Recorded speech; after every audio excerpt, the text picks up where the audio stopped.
Welcome to the World News. I'm Randolf Jamias for stories around the globe. Let's start the news in Japan. Members of the Japanese Prime Minister's cabinet have embarked on a series of overseas visits at the beginning of the year. Deputy Prime Minister and Finance Minister Taro Aso started his visits here in Myanmar on Wednesday. A special delegation was set to neighboring South Korea on Friday, and according to the country's news agency, Foreign Minister Fumio Kishida plans to visit ASEAN members in the first half of this month. Prime Minister Shinzo Abe's special envoy Fukushiro Nukaga met with South Korean President-elect Park Geun-hye on Friday. During their 30-minute meeting, Park received Abe's personal letter and the two sides have agreed to work on improving bilateral ties. According to Japanese Foreign Ministry sources, Nukaga's visit was not as successful as hoped. Japan regards its relations with South Korea as of prime importance, while South Korea reportedly views its relations with Japan as one of a number of important neighboring countries. At the meeting, the two sides largely failed to bypass the problem of historical understanding. Whilst in Myanmar, visiting Deputy Prime Minister and Finance Minister Taro Aso reaffirmed Japan's pledge to extend about 50 billion yen of new loans to the country by the end of March 2013. Japan will also waive about 500 billion yen in debts owed to it.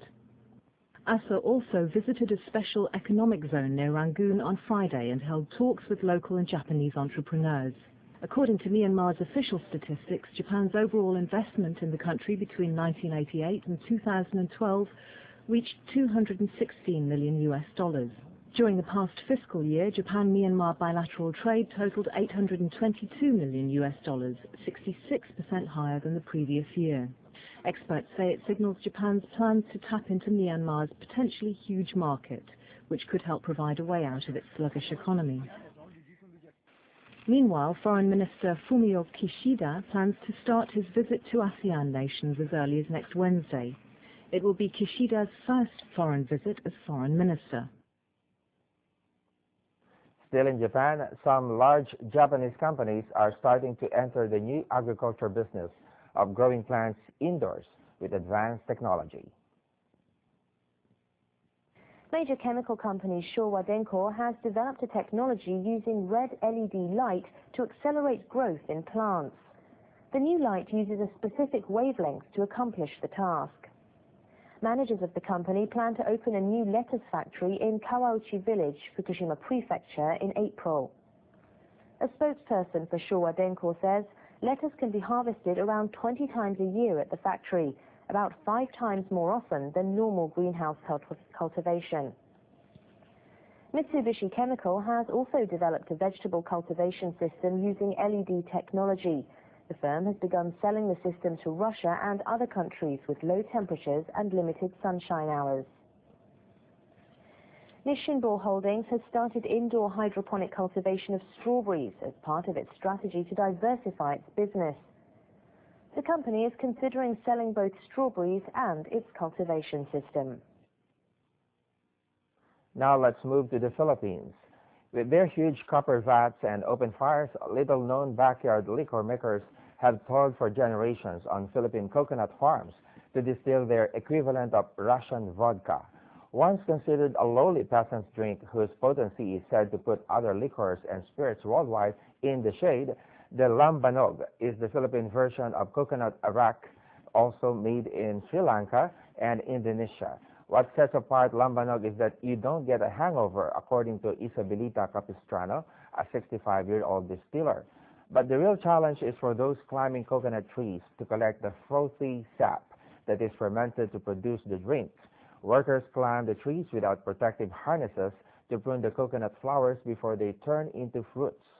Farmlands then deliver the sap to the distillery in big plastic containers that are carried behind their backs or on pack horses.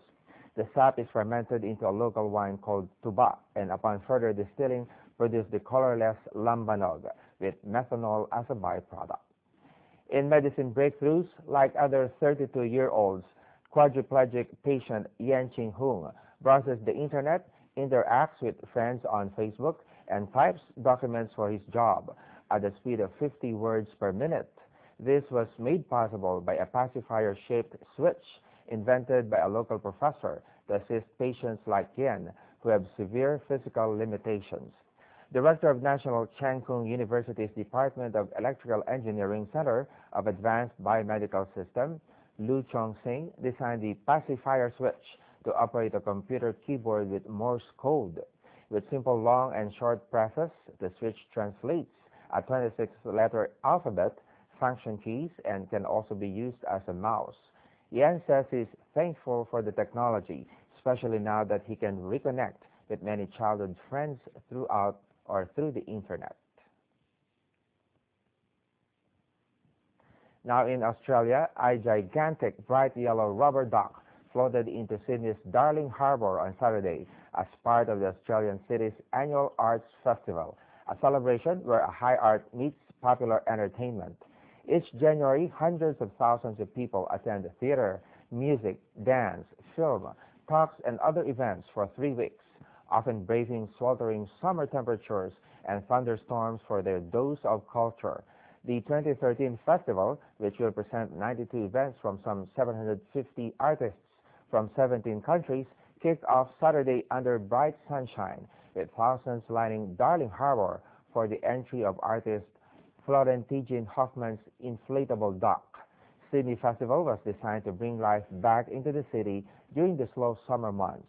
It took place in 1977 and has since then grown to become one of the country's largest annual cultural celebrations. How about some wedding ceremonies at this early time of the year? Ice, snow, and chilly temperatures couldn't prevent 16 couples from getting hitched on Sunday at Harbin's Ice and Snow Festival in northern China. The sub-zero wedding takes place every year following the opening of the Ice and Snow Festival and attracts couples from around the globe. Despite temperatures dipping below -20 degrees, couples from Russia and different Chinese provinces gathered together at a city square to say "I do." Family members, friends, and well-wishers also braved the freezing conditions to attend the ceremony. In sports, the 2013 Dakar Rally kicked off in Peru's capital Lima on January 5th, featuring hundreds of participants in a grueling 2-week trek that is due to wrap up in Chile. A total of 459 vehicles participated for the 5th time, including 189 motorcyclists, 155 cars, 75 trucks, and 40 quads. The rally will end in Santiago, capital city of Chile, on January 20th, after an over 8,000-kilometer off-road trek through the Peruvian desert and areas at elevations of up to 4,900 meters. Many participants have expressed their enthusiasm and ambitions before hitting the road. And that's the first half of our stories. Don't go away. We'll be back shortly.